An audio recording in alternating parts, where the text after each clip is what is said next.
Oiê, tudo bem? Hoje eu queria conversar com você sobre ansiedade e a perspectiva bíblica da ansiedade, fora daquele padrão que a gente já conhece. Se eu te pedisse para escrever agora, pausar o vídeo, escrever assim 3 pontos que te causam ansiedade, coisas que te causam ansiedade, deixam ansiosa, sabe? No estado ansioso. Eu te garanto que boa parte do que tá escrito aí são coisas que você não consegue controlar e que por isso te geram ansiedade. A ansiedade nada mais é do que um excesso de pensamentos diante da nossa pequenez em relação às nossas possibilidades de agir diante daquele problema. Então, a gente sabe que o problema é muito grande na nossa cabeça e a gente sabe que a gente é muito pequeno para conseguir resolver esse problema. E a grande verdade é que nós somos limitados na ação. Nós podemos ir até determinado ponto. Talvez a gente não consiga passar daquilo fisicamente falando. Mas já a nossa mente, ela é ilimitada em pensamentos e imaginações, em criar o pior cenário possível. Então, estabelecido que é ansiedade, estabelecido que você tem talvez momentos ansiosos na sua vida, vamos partir para a perspectiva bíblica de ansiedade. Ponto 1. Existe um alívio da ansiedade mediante a oração. Nossa, Belly, mas que coisa mais óbvia de se dizer. É óbvio mesmo. O que você tem feito no tempo que você poderia estar orando, mas na realidade você tem criado cenários ruins excessivamente na sua cabeça? Será que você tem cultivado a mesma rotina de oração? Você cultiva os seus pensamentos ansiosos? Lá em Filipenses 4, 6, 7 vai dizer: não andeis ansiosos por coisa alguma. Antes, as vossas petições sejam em tudo conhecidas diante de Deus, pela oração e súplica com ações de graças. E a paz de Deus, que excede todo entendimento, guardará os vossos corações e os vossos pensamentos em Cristo Jesus. A oração é a afirmação da nossa convicção do Senhor. Quando a gente ora por algo que a gente sabe que a gente não pode controlar, por coisas que estão ansiando o nosso coração, fazendo a gente duvidar, estão fazendo a gente realmente perder noites de sono, a gente só tá confirmando isso que Filipenses fala. Não andeis ansiosos por coisa alguma. Antes de andar ansiosos, coloque em oração. Coloque as vossas petições em oração. Provérbios 12, 25 fala: a ansiedade no coração do homem o abate, mas a boa palavra o alegra. As palavras de ânimo que vem através de uma oração, tanto de despejar que você coloca no Senhor, mas também aquilo que o Senhor te relembra, aquilo que Ele confirma no seu coração, aquilo que você lê na palavra, vai te dar esse ânimo. São palavras de ânimo, de confiança no Senhor. E essas palavras que a gente encontra na Bíblia são as palavras que vão fazer com que a gente consiga viver com tranquilidade, com ânimo, com esperança e expectativa no Senhor por coisas melhores. Ele já liberou essa palavra, Ele já declarou essa palavra, Ele já nos libertou na cruz de toda ansiedade. Então falta talvez a gente administrar e colocar isso no nosso coração, essa palavra. E para isso a gente precisa de mais disciplina de oração. Existe um experimento que desde pequenininha minha mãe sempre conversava comigo, é um experimento japonês, que basicamente vai testar o poder das palavras. Eles fazem um experimento lá com a água, e aí a água que fica congelada, ela apresenta cristais diferentes quando ela é exposta às palavras positivas e quando ela é exposta a palavras negativas. Existem vários outros experimentos com arroz nesse sentido. Os resultados, eles seguem de maneira semelhante, mostrando que a palavra tem poder. Você já ouviu essa frase em vários lugares, mas talvez você não saiba o quão bíblica ela é. Quando a gente olha para Romanos 10, 9, a gente vai ver: se a gente não tivesse a ordenança de confessar com a nossa boca, se a gente não tivesse poder naquilo que nós falamos, muitas vezes Provérbios não traria o reforço pra gente tomar cuidado com aquilo que a gente fala, pra gente tomar cuidado com aquilo que sai da nossa boca. Ou seja, cuidado, porque no meio da sua ansiedade você piora a sua situação quanto mais você reforça com a sua boca e declara coisas piores sobre a sua vida. Você fala sobre a condição que você está, ao invés de fazer em oração, você continua murmurando e reclamando e falando sobre o ciclo vicioso e sem fim da ansiedade e dos pensamentos ansiosos. E como eu acabei de ler, confessar com a nossa boca. A nossa boca tem poder sobre a nossa vida. E muitas vezes a boca fala daquilo que o coração tá cheio. Então, se o seu coração está cheio de ansiedade, a sua boca talvez só vai falar esse tipo de coisa.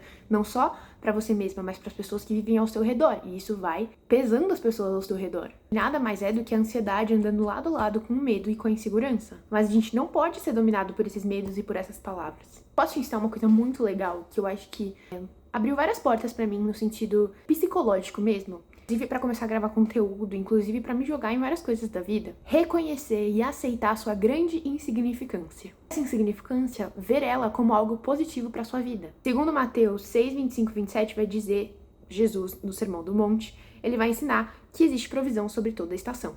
Por isso eu lhes digo, não se preocupem com as suas próprias vidas, quanto ao que comer ou beber, nem com seus próprios corpos, quanto ao que vestir. Não é a vida mais importante que a comida? E o corpo mais que a roupa? Observem as aves do céu, não semeiam, nem colhem, nem armazenam em celeiros, Contudo, seu Pai Celestial as alimenta. Não tem vocês muito mais valor do que elas? Quem de vocês, por mais que se preocupe, pode acrescentar uma hora que seja a sua vida? Sabe o que é você aceitar a sua insignificância? É de que talvez você não tenha como resolver o momento que você está hoje, da sua ansiedade, ou os pensamentos ansiosos. Tirando, óbvio, a necessidade de orar e de ler mais a palavra, que isso também pode te ajudar. Mas assim, talvez realmente esse cenário ele possa existir, esse que você tem imaginado na sua cabeça, ou o cenário que você já está, já é um cenário ansioso. Só que você precisa reconhecer que você é tão pequeno perto da grandeza do Senhor, porque o Senhor fala, Jesus ensina no Sermão do Monte, que não se preocupem com as suas vidas, não se preocupem com o que vocês vão beber, o que vocês vão comer, olhem para as aves, observem as aves no céu, elas não semeiam, elas não colhem, elas não armazenam e ainda assim o Pai Celestial as alimenta. Gente, nós somos seres humanos, se você parar pra pensar um pouco, se você olhar assim pra natureza, você vai falar, cara, tudo é perfeito. E eu acho que a melhor coisa que a gente faz é a gente se encontrar com Jesus na natureza. Quando você tá muito ansioso, a melhor coisa que você faz é sair de casa, é sair do ciclo vicioso, é sair da ansiedade e ir atrás de se expor à natureza. Porque é ali que você vê, caraca, é verdade, Jesus é perfeito, existe um mundo muito maior do que eu e do que esse problema que tá na minha mente. E é exatamente isso que eu falo quando eu falo pra você considerar-se insignificante. Olha pra você, olha pra todas as vezes que você achou que era o fim, que você achou que não ia dar certo, que você achou que é ali que ia parar, e olha onde você tá hoje. Será que Deus não te sustentou, não te deu aquele fôlego de vida extra naquela vez? E por que agora talvez seria diferente? Por que agora esse cenário é mais impossível ainda e impossível de se realizar? Então é exatamente isso. Quem de vocês, por mais que se preocupe, pode acrescentar uma hora que seja a sua vida? Você pode acrescentar alguma hora que seja a sua vida? Então pra que você vai ficar se preocupando? Pra que você vai ficar criando cenários e cenários? Você não pode fazer nada. Essa ansiedade não vai te levar a lugar nenhum. Porque ela, por você, não pode fazer nada. Nada. Ninguém pode fazer nada por você. Entende a insignificância? É você tirar a mão do volante e falar assim, cara, sobre esses cenários eu não posso fazer nada. Eu tenho uma frase que eu gosto muito de falar, que no meu pior cenário possível, o meu Deus é o melhor possível. Então, no pior cenário que a minha mente ansiosa já conseguiu pensar, a maior catástrofe que eu posso passar, o meu Deus continua sendo o melhor possível. Continua sendo meu Deus. Continua sendo maravilhoso, conselheiro, continua sendo meu Deus. E ele vai estar ali por mim, mesmo no meu pior cenário. Por fim, eu queria te dizer que ele te criou, ele te conhece pelo nome. 1 Pedro 5,7. Lancem sobre ele toda a vossa ansiedade, porque ele tem cuidado de vós. Entreguemos nossas preocupações, lembrando que ele cuida pessoalmente de nós. Ele te conhece, ele te criou pelo nome, a sua identidade é única no Senhor. Então não se preocupa, não vai faltar menos pra você, porque ele não te conhece, ele te conhece.